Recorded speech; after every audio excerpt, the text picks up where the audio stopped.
यकीन नहीं हो रहा कि तुम ऐसा कह रहे हो। ऐसा लग रहा है जैसे कोई बुरा सपना हो। हसीना, महर की रकम मैं अदा कर दूंगा, उसकी फिक्र मत करो तुम। लेकिन ये मीना, कौन है ये मीना? उसका तुमसे कोई ताल्लुक नहीं है। हम मुमरा में मिले थे और हमें इश्क हो गया और बहुत जल्द हम लोग निकाह करने वाले हैं। प्यार तो तुमने मुझसे भी किया था ना, और जिसे तुम निकाह का नाम दे रहे हो वो दरअसल धोखा है मेरे साथ। हसीना, गुजारिश कर रहा हूँ तुमसे, बखेड़ा खड़ा मत करो। बखेड़ा मैं खड़ा कर लूं? मेरा कोई वजूद नहीं है, कोई मर्जी नहीं है। अमजद, जब से तुम यहाँ से गए हो ना, मैं इंतजार करती रही कि कब तुम मुंबई में घर जमाओगे ताकि हम अपनी जिंदगी तो शुरू कर सके। पर तुम मुझसे फोन पर तलाक मांग रहे हो। मैं फैसला कर चुका हूँ हसीना, तुम्हें सिर्फ इत्तला कर रहा हूँ। आज से अभी से अपने आप को तलाकशुदा समझो। तलाक, तलाक, तलाक। महर की पहली किस्त तुमको महीने के आखिर में मिल जाएगी। खुदा हाफिज। अल्लाह तुम्हें कभी हाफिज नहीं रखेगा। और रही बात महर की, तो वो तुम अपने मीना पर खर्च करो, मुझे कोई जरूरत नहीं है। मैं अपनी जिंदगी अपने बलबूते पर शुरू करूंगी। भूल जाओ कि अमजद नाम का कोई दर्दनाक धोखा हुआ था मेरे साथ। Brilliant breakthrough sir. पूरे 1.5 साल के बाद एक कैरेक्टर जो काल्पनिक माना जा रहा था, हसीना बेग, वो रियल साबित हुई। इससे और भी कैरेक्टर्स रियल साबित हुए होंगे। एक एक्चुअल एड्रेस भी था। पर अजीब बात यह भी है कि मीना के हिसाब से अमजद एक जिम्मेदार प्यार करने वाला पति और बाप था और 1.5 साल से गायब। उसने मीना को कांटेक्ट नहीं किया। तो जब आप लोग यूपी आजमगढ़ पहुंचे, क्या आप लोग अमजद को वहां एक्सपेक्ट कर रहे थे? क्योंकि वहां भी रिश्ते काफी स्ट्रेन थे। इस केस की सारी आइडेंटिटीज सामने होने के बावजूद ये केस किसी ब्लाइंड केस से कम नहीं था। और अब हमारे हाथ एक तगड़ी लीड लगी।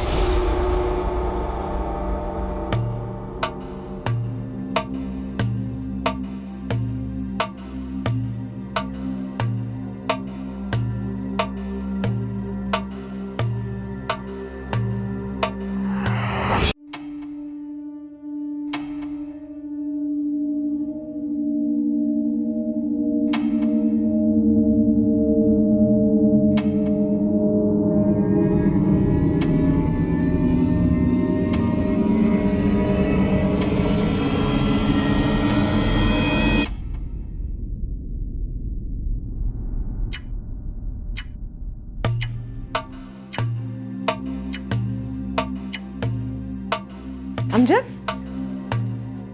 आज इतवार को कहाँ जा रहे हो? मीना, घर से बाहर जाने के वक्त टोका मत करो, और वैसे भी 10 बज चुके।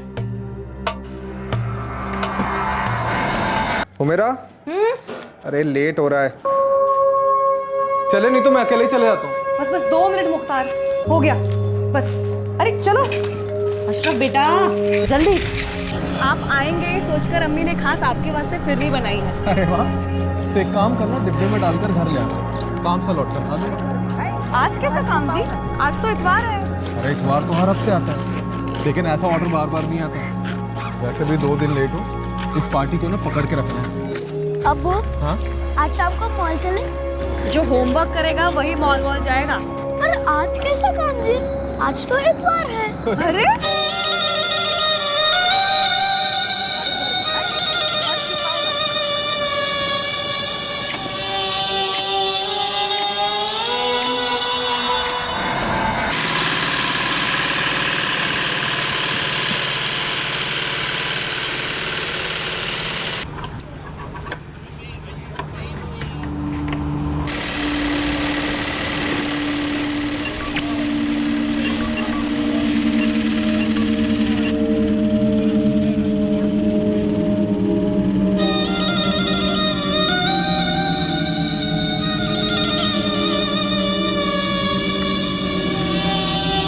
अस्सलाम वालेकुम अमजद भाई।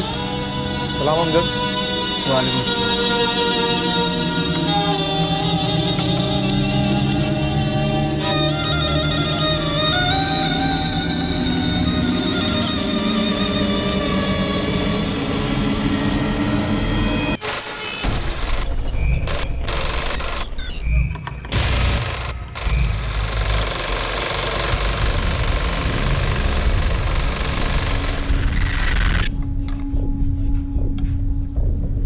क्या हुआ अमजद भाई?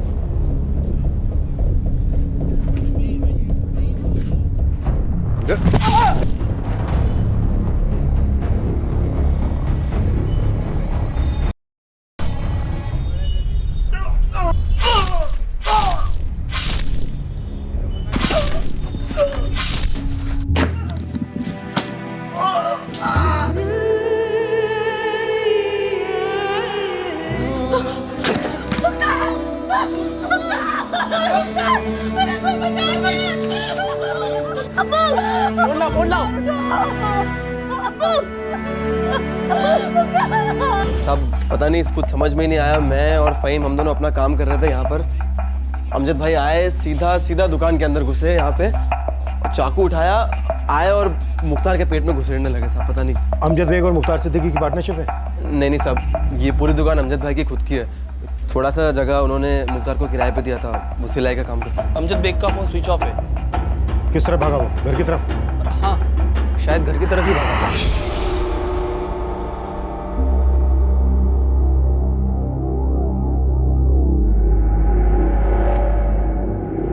देख मीना, जल्दी बता दे कहाँ भागा है तेरा शौहर अमजद बेग। मैडम मैं आपको पहले ही बोल चुकी हूँ, मुझे नहीं मालूम। मैंने उनसे पूछा भी था कि क्या हुआ, लेकिन उन्होंने मुझे कुछ नहीं बताया। बहुत परेशान लग रहे थे वो। मैडम खुले लगे कपड़े अंदर है, अलमारी भी खुली पड़ी। मीना, अमजद ने अपने किराएदार मुख्तार सिद्दीकी पे चाकू से वार किया है। अटेम्प्ट टू मर्डर का केस है उस पे, और अगर तूने झूठ बोला, उसे बचाने की कोशिश की ना, तो तू भी जेल जा। फिर अपनी बच्ची का सोच। मैडम वो पागलों की तरह अंदर आए, कपड़े बदले और अपने साथ कुछ ले गए। अमजद कुछ तो बोलो ना। अमजद क्या हुआ है? अमजद मैं कुछ पूछ रही हूँ तुमसे, कुछ तो बोलो मुझे, क्या हो रहा है तुम? अमजद मैं कुछ पूछ रही हूँ तुमसे। अमजद क्या किया तुमने? कहाँ जा रहे हो तुम? पता नहीं। अमजद मेरी बात तो सुनो अमजद। और कुछ नहीं बताया। अभी मुझे आप लोगों से पता चला कि अमजद ने मुख्तार भाई को चाकू मार दिया। क्या प्रॉब्लम थी उन दोनों के बीच में? मुझे नहीं मालूम मैडम, अमजद ने मुझे कुछ नहीं बताया। मुश्ताक मर गया था, 6-7 बार स्टेप किया था उसे। डॉक्टर ने बताया खून काफी बह गया था। अमजद बेग भी फरार है, फोन स्विच ऑफ है उसका। यहाँ सबके सामने स्टैपिंग हुई, लेकिन किसी को कुछ पता नहीं है कि अचानक क्या हुआ, क्यों स्टैपिंग की अमजद। सर, अमजद के खून लगे कपड़े मिले हैं उसके घर से। उसकी वाइफ मीना का कहना है कि उसे कुछ भी नहीं पता। अमजद बस घर आया, उसने कपड़े बदले और अपना सामान बांधा और निकल गया। वैसे ये मीना ने उसकी एक फोटो भी दी है। रेड अलर्ट जारी कर दो अमजद की फोटो के साथ। हम टीम्स भेज रहे हैं पूरे मुंब्रा में, railway station, bus station, taxi stand, हर जगह।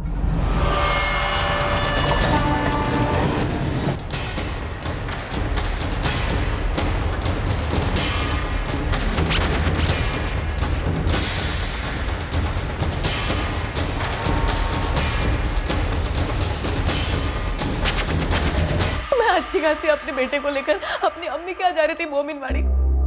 फिर मेरे बेटे ने मुझसे जिद किया कि अब्बू की दुकान चलते हैं। मैंने कहा ठीक है। हम वहाँ पहुंचे दुकान में। फिर वहाँ जाने के बाद वो अमजद आया और उसने अचानक से मेरे पति को इतनी बेरहमी से मार डाला। क्या ये अमजद और मुख्तार के बीच में कभी पैसों को लेकर कोई मसला था? कभी कोई लड़ाई हुई थी? ये अमजद जब अपनी दुकान में दाखिल हुआ तब कोई तू मैं हुई थी? नहीं मैडम, ऐसा कुछ नहीं हुआ था। वो अमजद आया और उसने सलाम बोले, मैंने भी उसको सलाम बोला। वो अंदर गया और बाहर चाकू लेकर उसने मार डाला मेरे शौहर को। तुम कह रही हो कि तुम्हें नहीं मालूम कि तुम्हारा पति कहाँ से बिलोंग करता है? नहीं मालूम साहब, हम लोग हुमायूं नगर में मिले थे, शादी कर ली। मैं उसकी तरफ के लोगों को मिली तक नहीं। चलो माना नहीं मिली, पर कुछ नहीं माना? किसी का नाम, उनका पता, कम से कम गांव का नाम? उन्होंने कभी बताया नहीं और मैंने कभी पूछा नहीं साहब। 444578987 ये नंबर जो तूने अमजद को दिया, ये तो तेरे नाम पर रजिस्टर्ड है? हाँ साहब, 2 साल पहले जब मैं अमजद भाई के साथ काम पे लगा था तो उनके पास सिम लेने के लिए कोई पेपर नहीं था, तो मैंने अपने खोली के पेपर दे के उनके लिए सिम लिया था। जब उसकी अपनी खुद की दुकान है तो वो तेरी खोली के रेंट एग्रीमेंट का इस्तेमाल करता है खुद के सिम के लिए? क्या लगता है तुझे तेरे झूठ को हजम कर लेंगे हम? साहब मैं झूठ नहीं बोल रहा हूँ, आपने रिकॉर्ड्स देखे ना, अमजद भाई का सिम मेरे नाम और एड्रेस पर है ना। और तू फ़हीम, तू यहाँ कब आया? 1 साल पहले साहब। जब 2 साल पहले मैं अमजद भाई के साथ काम पे लगा था तो उनके पास रहने के लिए कोई जगह नहीं थी, इधर ही दुकान में सोता था। उसके बाद मेरे साथ मेरी खोली पे रहने लगे। खोली किधर है तेरी? यहीं पास में साहब, हुमायूं नगर। वहीं पे उनको मीना भाभी भी मिली और फिर दोनों ने शादी मना ली। फिर वो मीना भाभी के साथ उनकी खोली में रहने लगे। उसके पास खुद की दुकान है लेकिन रहने का ठिकाना नहीं है। ये तुम दोनों मिलकर क्या खिचड़ी पका रहे हो? साहब सच में अमजद भाई के पास कभी खुद का मकान नहीं था। मुख्तार की दुकान पहले अलग जगह थी, 2 गलियां छोड़कर। फिर उसकी दुकान का मालिक अचानक बेच-बाच कर चला गया। फिर मुख्तार ने अमजद से बात की, उसकी दुकान का एक हिस्सा उसने किराए पर ले लिया था। अमजद को तुम और ये मुख्तार कब से जानते हैं? मुख्तार उसे कब से जानता था मैं नहीं जानती मैडम, लेकिन मैं उस अमजद को बस 8 महीने से जानती हूँ, जब से मुख्तार ने अपनी मशीन उस मनहूस दुकान में लगाई थी। मैं मुख्तार भाई को जानती तक नहीं थी। बस 1-2 बार जब मैं अमजद को दुकान पर खाना देने गई थी तब मिली थी बस। अमजद ने मुख्तार को अपनी दुकान का एक हिस्सा किराए पर दिया था उसके टेलर के काम के लिए, और फिर एक इतवार की सुबह को उसके बीवी बच्चों के सामने दूसरे लोगों के सामने उसका बेरहमी से कत्ल कर दिया। ये तो जानती हो? हाँ साहब, आप लोगों ने बताया तब से जानती हूँ। लेकिन वो कहाँ से आया, या मुंब्रा में या बाकी मुंबई में कौन उसके रिश्तेदार हैं, मुख्तार के साथ उसकी क्या दुश्मनी थी, इस बारे में हमें तुम कुछ नहीं बता रही। क्योंकि मुझे कुछ मालूम ही नहीं है साहब, तो मैं आपको क्या बताऊं।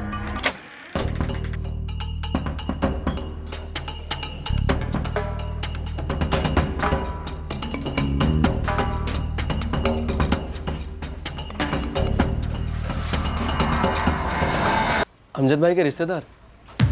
हमारा उनके साथ ऐसा कोई रिश्ता नहीं था साहब, क्या मुझसे ये सब सवाल पूछे? या वो बताएं। कोई दूसरा नंबर है अमजद के पास? अभी है कि नहीं पता नहीं साहब, लेकिन 2 साल पहले जब मैंने उनको सिम ला के दिया था तब पहले से उनके पास एक फ़ोन था। क्या? थोड़ा जोर से बोला, आवाज़ नहीं आ रही। हाँ सब खैरियत है, वहाँ सब ठीक है ना? और वो पैसे मिले? वो वाला फ़ोन नंबर नहीं है तेरे पास? नहीं है साहब, हमने कभी मांगा नहीं और उन्होंने हमें कभी दिया भी नहीं, कुछ ऐसी ज़रूरत ही नहीं पड़ी। साहब मुझे तो आज तक इस नंबर के बारे में नहीं पता था, अभी पता चला। साहब इस अमजद बेग के घर से तो कोई डॉक्यूमेंट्स नहीं मिले। दुकान के भी नहीं? नहीं सर। अब तू मुझे एक बात साफ बता, ये दुकान अमजद की ही खरीदी हुई है, उसकी खुद की है? हाँ साहब, ऐसे ही बोला था उन्होंने तो।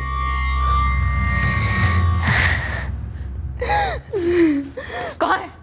कहाँ है वो अमजद? क्या बिगाड़ा था मेरे शौहर ने तुम लोगों का? क्यों मारा था मेरे शौहर को? क्या बिगाड़ा था? मेरा मुझे कुछ नहीं पता, मुझे नहीं पता अमजद क्या है। तू झूठ बोल रही, तू झूठ बोल रही साली, मुझे पता है। क्यों छुपा के रखा है? उसको कहाँ छुपा के रखा है? शैतान को बता ना, कहाँ है वो? क्यों मारा मेरे शौहर को? साली झूठ बता ना, कहाँ है वो? इस मीना बेग को कस्टडी में रखो, ये जरूर कुछ जानती है जो बता नहीं रही है। ये अमजद काफ़ी पहुंचा हुआ है सर, ये अपने साथ अपना एक एक डॉक्यूमेंट लेकर भागा है ताकि हम इस तक कभी पहुंच ही ना सकें।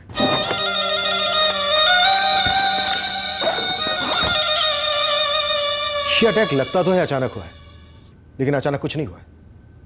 इस अमजद ने पूरी प्लानिंग की थी, इसका इंटेंशन मर्डर ही था। ये भी बहुत अजीब सा ही है सर कि अमजद के 2 सबसे करीबी, इसकी बीवी और इसका असिस्टेंट, इन दोनों के पास अमजद के पास्ट की एक भी डिटेल नहीं है। और एक बात सर, 2 साल पहले 2012 में इस अमजद ने मीना से शादी की, बट इस मीना की बेटी तो 8 साल की है, तो सर जाहिर है अमजद मीना का पहला पति तो नहीं है। इस मीना बेग को हिट दो, जो इन्फॉर्मेशन ये दबाकर बैठी है निकलवाओ। सर कदम, अमजद के आदमियों ने कहा था कि वो दुकान उसकी खुद की खरीदी हुई है। हरीश और फहीम ने तो ऐसा ही कहा है सर। रजिस्ट्रेशन ऑफिस में चेक करो, किससे खरीदी, एग्रीमेंट में एड्रेस क्या है, पूरी बैकग्राउंड निकालो इसका।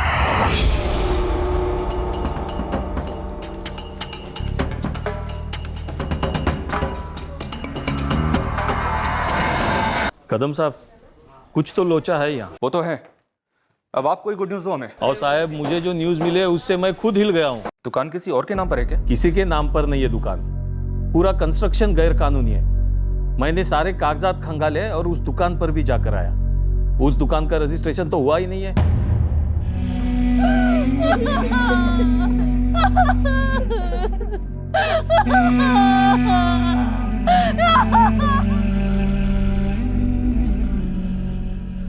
यार हरीश, मेरी फटी पड़ी है। साले मेरी कम फटी पड़ी है? क्या होगा मेरा? मैं ना कहीं खिसक जाता हूँ। सोचना भी मत, तू खिसक गया तो मेरे तो बम्बू लग गए ना।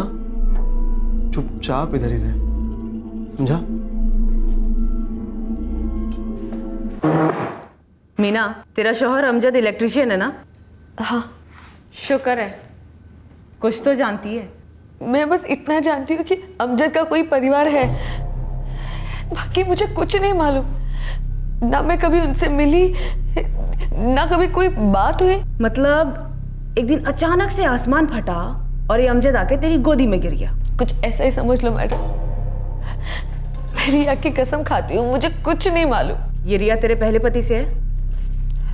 हाँ। और अपने पहले पति को तूने अमजद के साथ मिलकर मार दिया?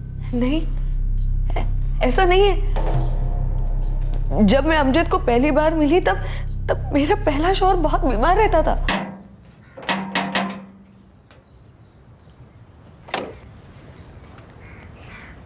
वो चाय बनानी थी तो दूध खत्म हो गया, दुकानें भी सब बंद हैं। लीजिए।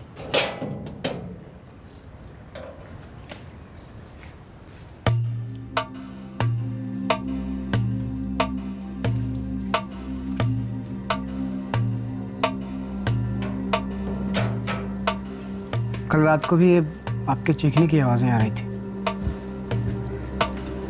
आप इतना कुछ क्यों सहती हैं? ये खा लो बेटा, देखो इसके बाद तुम्हें दूध भी पीना है।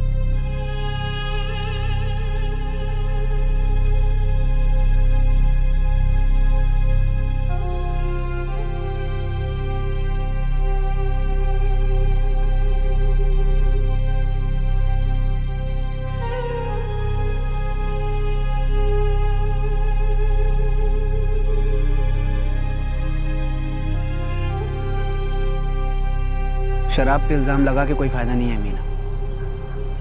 हर शराबी अपनी बीवी को इस तरह से पीटता नहीं है। और एक बात याद रखना, खुदा भी उसी की मदद करता है जो खुद की मदद करता है। तुम मेरी मजबूरी नहीं समझोगी। इंसान इतना भी मजबूर नहीं है मीना। मानता हूँ रिश्ता बदला नहीं जा सकता है, लेकिन उस रिश्ते से निकला तो जा सकता है ना। मेरी रिया सिर्फ 4 साल की है अमजद। बहन, उस रिश्ते से निकलोगी तभी बच्ची बुरी यादों को भूल पाएगी, वरना जिंदगी भर उसे सताएगी। इस रिश्ते से बाहर निकलोगी तो रास्ता अपने आप मिल जाएगा। काश इतना आसान होता। काश कि तुम्हें इस मायूसी की लत न लगी होती। साहब, हाथ पे रबर के दस्ताने चढ़ाकर फोन पकड़ो, शौक देने वाला हूँ मैं। कोई विदेशी हाथ है क्या हत्या में? ISI या ISIS या साजिश मंगल ग्रह पर रची गई? नहीं साहब, इतनी दूर नहीं, पर हाँ मामला इंटरनेशनल जरूर है। वो फ़हीम है ना, वो बांग्लादेशी है, एकदम गैर कानूनी। अमजद भी? साहब उसके बारे में अभी तो इतना कुछ पता नहीं चला है, पर हाँ उसकी बीवी है मीना, वो बॉर्डर पार की है, बांग्लादेश साइड की। আমি তোমার গোপন কথা জানি। सत्ती तेरे मौन व्रत का राज खुल गया है मीना बेग। तू बांग्लादेशी घुसपैठ है ना? मायूसी मेरी परछाई बन गई है अमजद। उससे भागने के लिए मैं अपने देश, अपने मुल्क बांग्लादेश से भागी। यहाँ पर मुझे मुकेश ने सहारा दिया। अगर उसे छोड़ दूंगी तो फिर कहाँ जाऊंगी मैं? मेरा पहला शौहर मुकेश खुद को पी गया मैडम।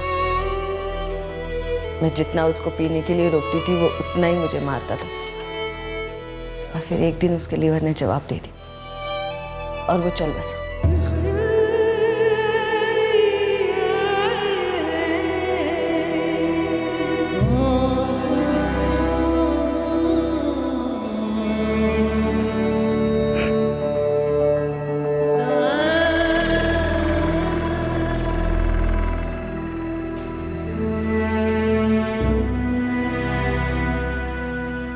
अगर मैं तुमसे ये कहूँ कि मैं रिया को मेरी अपनी बेटी मानता हूँ तो? अमजद, मैं खुद पर तरस खाती हूँ, इसका मतलब ये नहीं कि तुम भी मुझ पर तरस खाओ। तुमने कभी खुद से प्यार किया है? नहीं किया। एक बार करके देखो, जैसे मैं करता हूँ प्यार तुमसे।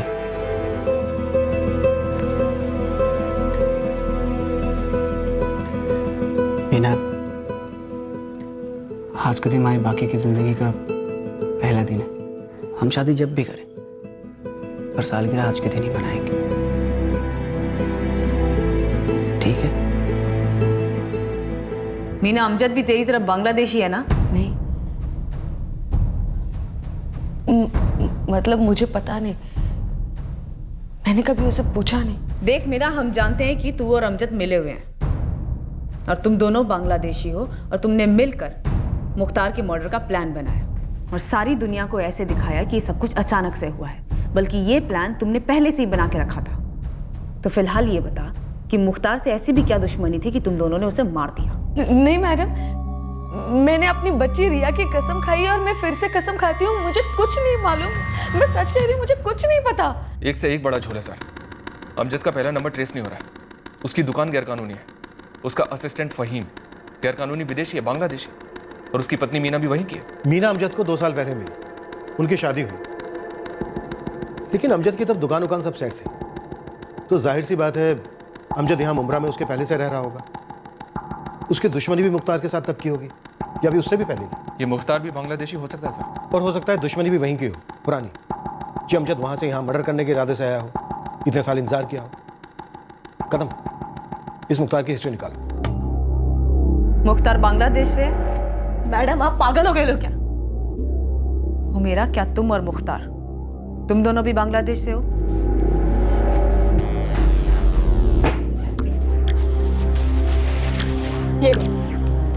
ये लो, लो देख लो ठीक से, चाहे तो तपास लो, ये असली है, जैसे कि हम असली हिंदुस्तानी। हो गई तसल्ली या आपको और भी कुछ चाहिए? मेरा एक सुबह अचानक से अमजद बेग ने आके ऐसे ही तुम्हारे पति को 7 बार चाकू से मार डाला। मैडम अगर मेरे को पहले ही पता होता तो क्या मैं अपने मर्द को उस अमजद की दुकान में अपनी मशीन लगाने देती? मुख्तार और अमजद एक दूसरे को कितने सालों से और कहां से जानते हैं? मैडम आप सच में पागल हो गई लिए क्या? हुमेरा, ऐसे ही कोई किसी को अचानक नहीं मार देता है बिना किसी कारण के।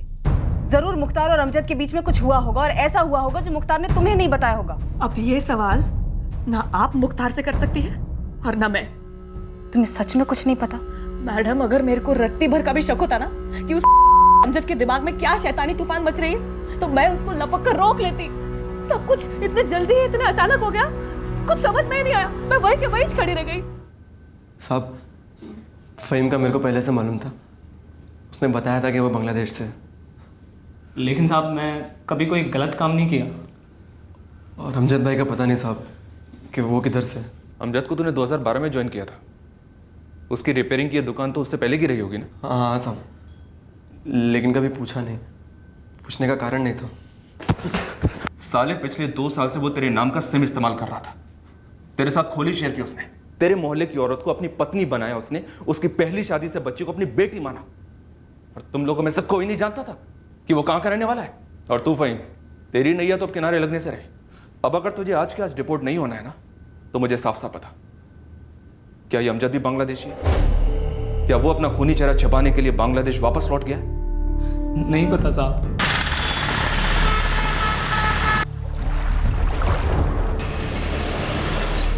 देख भाई याकूब, हमने अपने बांग्लादेशी सर्किट में एक से एक हैंडलर से बात किया है, पर किसी ने भी ये अमजद बेग नाम के किसी को ना तो उस पार से इंडिया लाया है और ना ही हाल ही में यहाँ से उधर ले गया है। अबे नाम में क्या रखा है बे? वो तो कमीज की तरह कोई भी बदल सकता है ना। इसके लिए मैंने तेरे को इस अमजद का फोटो भेजा था। हम भी तुम्हारी खबरी बिरादरी का है, इतना बड़ा केस है, हम फोटो नहीं घुमाएगा। इतना बड़ा केस नहीं, क्राइम ब्रांच का सबसे इंपॉर्टेंट केस है इस वक्त, इसीलिए अपना हाथ पैर आँख कान ना जरा तंदुरुस्ती से चला। और खाली बॉर्डर तक नहीं, ढाका तक, ढाका तक तेरे जितने भी खबरी नेटवर्क है ना, सबको एक्टिवेट कर।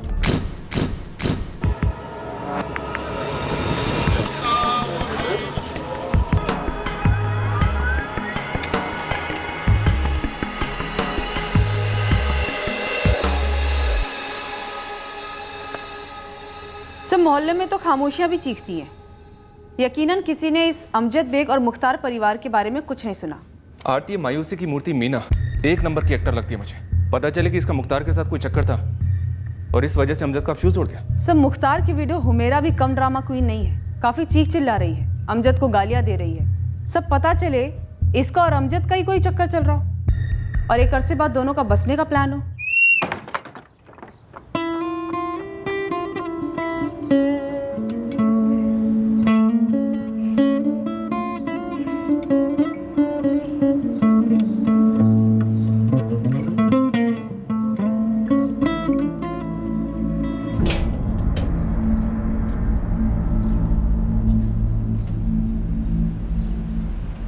कहीं ऐसा तो नहीं कि तुम हसीना पर गुस्सा हो, लेकिन इसकी वजह मैं हूं?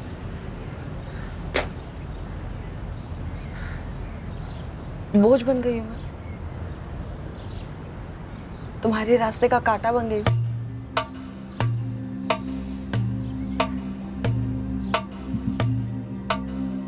तुम हमें किस्तों में बता रही हो या फिर अपने शौहर को किस्तों में वक्त दे रही हो हमसे दूर जाने का? मैं बहुत हिली हुई थी साहब, अब भी हूँ। ये बात सच में मेरे जहन से निकल गई थी, अब अचानक से याद आई तो मैंने आपको बता दिया, लेकिन पता नहीं इस सब से उसका क्या ताल्लुक हो सकता है। अपनी बच्ची रिया की तुमने 2-2 बार कसम खाई कि तुम्हें कुछ नहीं पता, रिकॉर्ड जैसी बजती रही, पर हमें तुमने एक बार भी नहीं बताया कि अमजद की पहले शादी हुई थी और उसकी पत्नी को तुम जानती हो। रिया की झूठी कसम नहीं खाई थी मैडम, सच में जहन से निकल गया था। और मैंने सिर्फ सुना था कि अमजद पहले से ही शादीशुदा था और उसकी पहली बीवी का नाम हसीना है।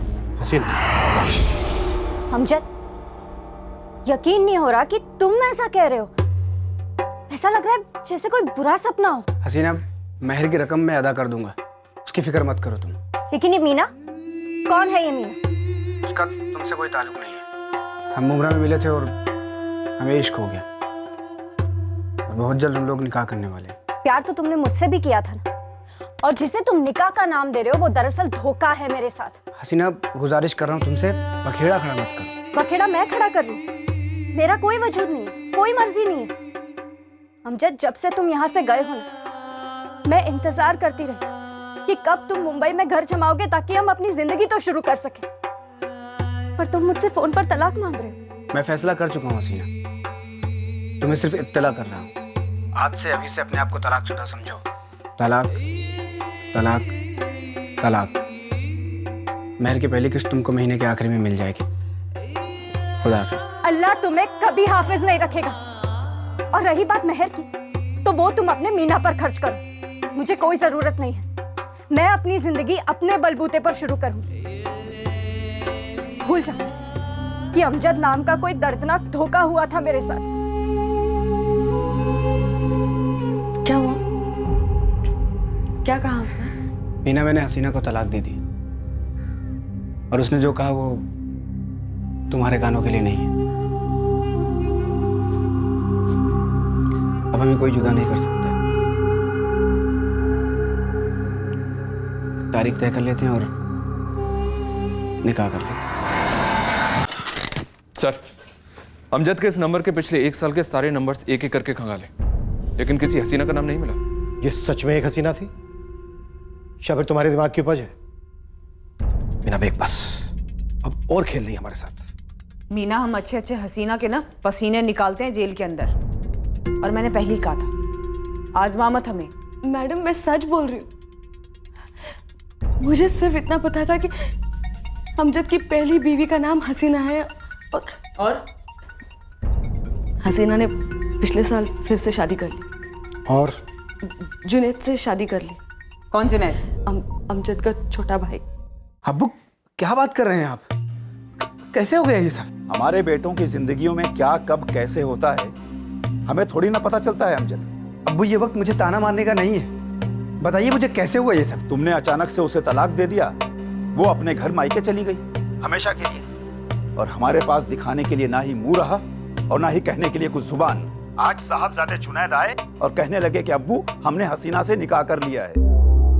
पागल हो गए हो तुम जुनैद? कैसी बातें कर रहा है ये? अब्बू, चिल्लाने से कोई फायदा नहीं। मैं हसीना से निकाह कर चुका हूं, वो अब मेरी बेगम है।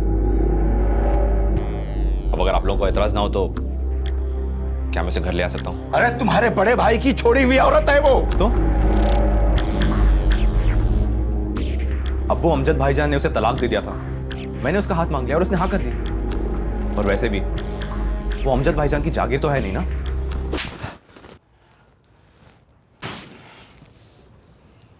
मिल गया जवाब।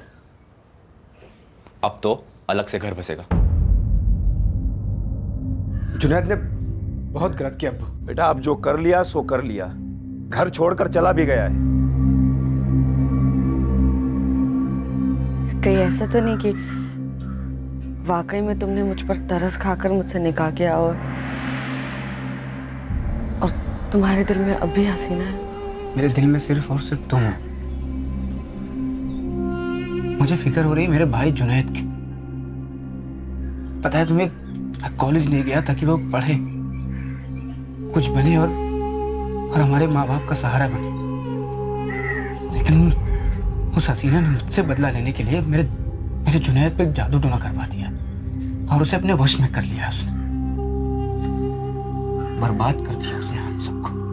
सच? तुम्हें ऐसा लगता है कि तुम बर्बाद हो गए हो? मतलब मैं तुम्हारी जिंदगी में हूँ, हम एक नई जिंदगी शुरू कर चुके हैं, उसके कोई मायने नहीं है।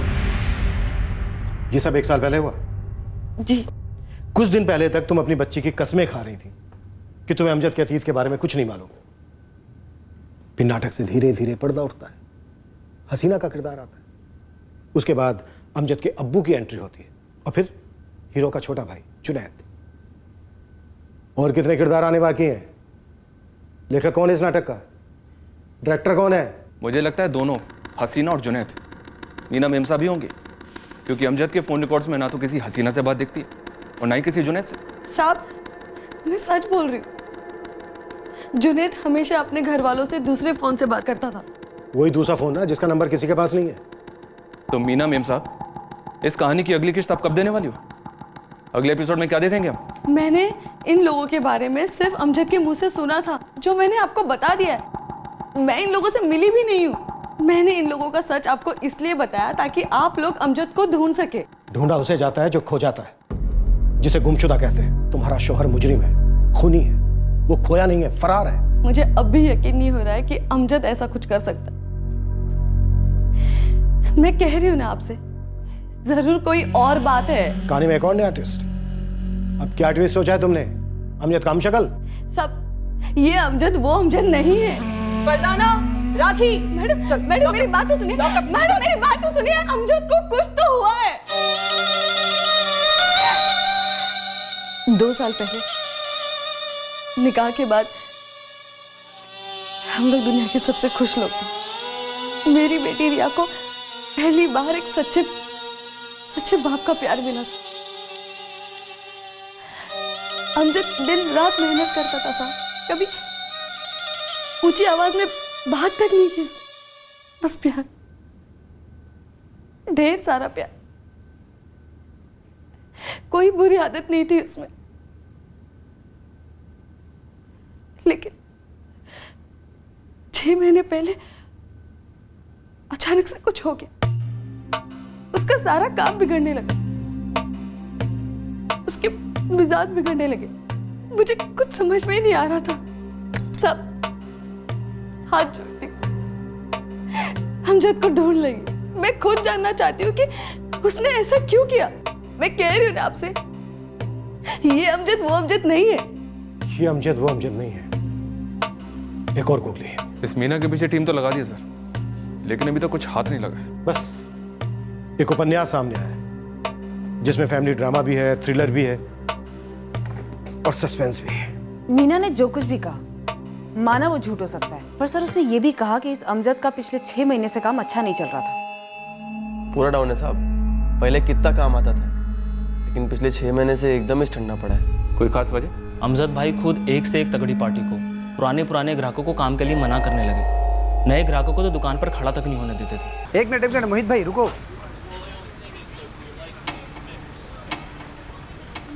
ना मोहित भाई ये काम नहीं ले सकता मैं, माफ करना।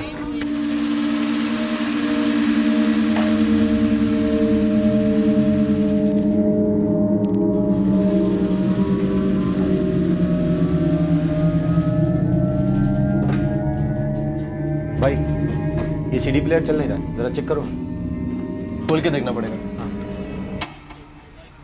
मत खोल हरीश, नहीं बनेगा वो। ले जाओ भाई, माफ करना। अरे अमजद भाई एक बार खोल के तो देख लूं। ना बोला ना हरीश भाई, नहीं बनेगा, आप माफ करने ले जाए।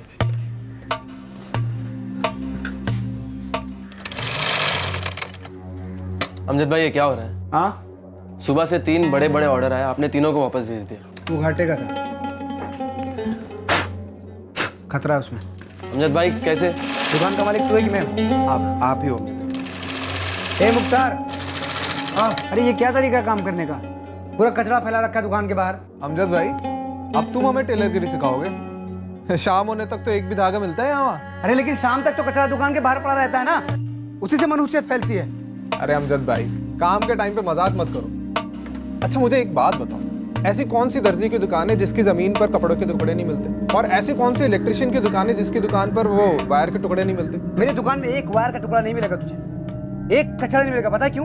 क्योंकि मुझे कचरा पसंद नहीं है। ये जो कचरे यहाँ पड़े रहते हैं ना, ये शैतान को न्योता देते हैं। और उसके बाद क्या होता है तुझे पता होगा, अगर नहीं पता तो बताऊं मैं क्या होता है। ये काफ़ी अजीब बर्ताव था उसका। हाँ साहब, काफ़ी अजीब।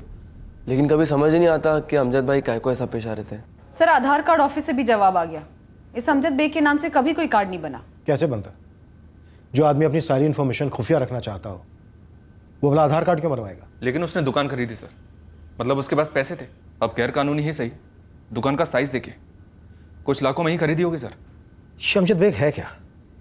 सरेआम एक मर्डर करता है। वो 6 महीने से परेशान था। सर, 3 महीने हो गए हैं और हमारे हाथ कुछ भी नहीं लगा, ना अमजद बेग के बारे में, ना इस कत्ल के मोटिव के बारे में। इस मुख्तार सिद्दीकी की बैकग्राउंड की क्या रिपोर्ट है? क्लीन है सर, कोई क्रिमिनल रिकॉर्ड नहीं था, ईमानदार आदमी था और पिछले 15 साल से मुमरा में दर्जी का काम कर रहा था।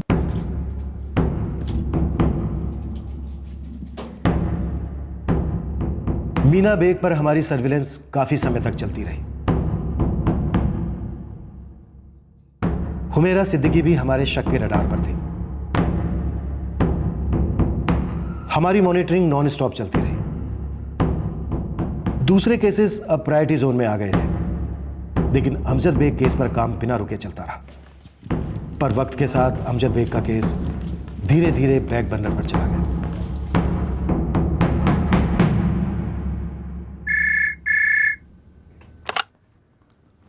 हेलो सर, आपने मैसेज छोड़ा था कॉल बैक करने के लिए। मेरे सामने अमजद बेग के केस की फाइल है। मुख्तार सिद्दीकी का मर्डर सस्पेक्ट अभी भी फरार है। 1.5 साल पुराना केस है। हमने कोई कसर नहीं छोड़ी थी, लेकिन अभी तक अमजद बेग ट्रेस नहीं हो पाया सर। केस की प्रोग्रेस रिपोर्ट पढ़ी है मैंने। बड़ा अजीबोगरीब केस है और किसी मोटिव का अनुमान भी नहीं है। मोटिव इसलिए सामने नहीं आया क्योंकि अमजद बेग सामने नहीं आया। लेकिन जोशी, ये केस को ऐसे छोड़ तो नहीं सकते ना। तुम दोबारा इस केस को टेकअप करते हो या मैं किसी नए टीम को दे दूं? नहीं सर, मैं खुद हैंडल करूंगा। इस केस को एक नए केस की तरह ट्रीट करेंगे। पहले के डेड एंड्स हमारे अब के स्टार्टिंग पॉइंट्स नहीं होंगे। डन सर, देखते हैं हमारे पास क्या है। 8 जून 2014 संडे की सुबह ये अमजद अपनी दुकान पर आता है, दुकान के अंदर जाता है, वहां से फल काटने वाला चाकू लेकर बाहर निकलता है और मुख्तार को स्टेप करता है। और सर, हमारे सामने है अमजद की दूसरी बीवी मीना बेग, मुख्तार सिद्दीकी की बीवी हुमेरा सिद्दीकी और अमजद की दुकान पे काम करने वाले 2 लड़के, लोकल हरीश और ये बांग्लादेशी फहीम। फिर भी सर, हमारे हाथ में अमजद के बैकग्राउंड के बारे में कुछ भी नहीं है। ये फैक्ट्स हैं हमारे सामने। फिर ऐसी इंफॉर्मेशन भी है जिनका प्रूफ नहीं है। और वो ये कि अमजद की पहली बीवी थी हसीना बेग, जिसको उसने फोन पर तलाक दिया था, और उसका दूसरा नंबर जिससे वो बात करता था जो ट्रेसेबल नहीं है, और उसी फोन से उसने अपने अब्बू से बात की थी जब उसे ये पता चला था कि उसकी पहली पत्नी हसीना ने उसके छोटे भाई जुनैद से शादी कर ली, जिसको लेकर वो काफी परेशान हुआ था। उस वक्त इन इंफॉर्मेशन को हमने मनगढ़ंत माना। अब अगर हम इसे सही मानकर चले तो भी वो कहानी रहती है, क्योंकि हमें अमजद के पेरेंट्स, उसके छोटे भाई, उसकी पहली बीवी हसीना के ठिकाने के बारे में कुछ नहीं मालूम। डीसीपी साहब के फोन आने के बाद मैंने इस केस की फाइल को कई बार पढ़ा और मैंने यही समझा कि मीना के बयान को हमें निगेटिवली नहीं लेना चाहिए। हाँ, उसने किस्तों में इंफॉर्मेशन दी, पर उस इंफॉर्मेशन के अलावा हमारे पास कुछ और नहीं था, और वो कहीं भागी नहीं, वहीं थी, अब भी वहीं। एक काम करते हैं, इस केस को एक नया केस मानकर चलते हैं और ये पकड़कर चलते हैं कि मीना ने जो बयान दिया था वो सच था। सर, अगर हम उसे सच मान भी लेते हैं तो भी हम अमजद तक पहुंचेंगे कैसे? जैसे हर केस में पहुंचते हैं, एंगल बनाकर, बाल की खाल निकालते हुए। मीना ने बात कही फोन कन्वर्सेशन के बारे में। मीना कहती है कि हसीना, मैं तुमको तलाक देता हूँ, मेहर की रकम मैं अदा कर दूंगा, उसकी फिक्र मत करो तुम। मतलब एलिमनी। अमजद ने हसीना को फोन पर तलाक के साथ एलिमनी देने की बात कही। अमजद ने एलिमनी की पहली किस्त महीने की आखिरी तारीख तक देने की बात की थी। मेहर की पहली किस्त तुमको महीने के आखिरी में मिल जाएगी। इसका मतलब से वो पैसे ट्रांसफर करने वाला था किसी भी तरह। करेक्ट। लेकिन सर, उस वक्त मैंने मुमरा के तकरीबन हर बैंक में क्रॉस चेक किया था, उसका किसी भी बैंक में कोई अकाउंट नहीं मिला। पैसे कैश भी तो ट्रांसफर होते हैं। मतलब सर, वो पैसे ट्रांसफर करने वाला था किसी भी तरह। राइट। अब अंधेरे में फायर करते हैं और खंगालते हैं कि इस अमजद ने किसको और किस तरीके से पैसे ट्रांसफर किए। रिकॉर्ड क्यों नहीं होगा? पोस्टल डिपार्टमेंट है हमारा, यहाँ हर चीज का रिकॉर्ड रखा जाता है। अब 4-5 साल पहले भेजा गया मनी ऑर्डर काफी भारी फाइलों के बीच होगा कहीं, पर होगा जरूर। आप थोड़ा सा समय दो, अगर है तो मिलेगा जरूर।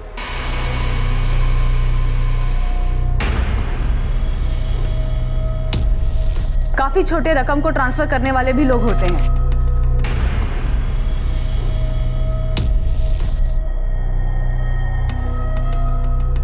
कदम, आरती, कॉन्ग्रेचुलेशन। ये हसीना बेग नाम की औरत मनगढ़ंत नहीं है। अब पता करते हैं कि अमजद का मुख्तार को मारने का असली कारण क्या था, और ये अमजद 99% हमें यहाँ मिलेगा। सोमापुर, आजमगढ़, उत्तर प्रदेश।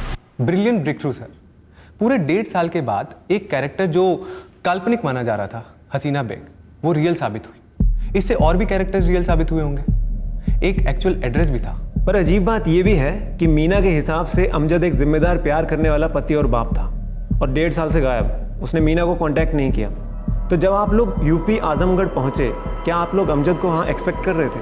क्योंकि वहां भी रिश्ते काफी स्ट्रेन थे। इस केस की सारी आइडेंटिटीज सामने होने के बावजूद ये केस किसी ब्लाइंड केस से कम नहीं था।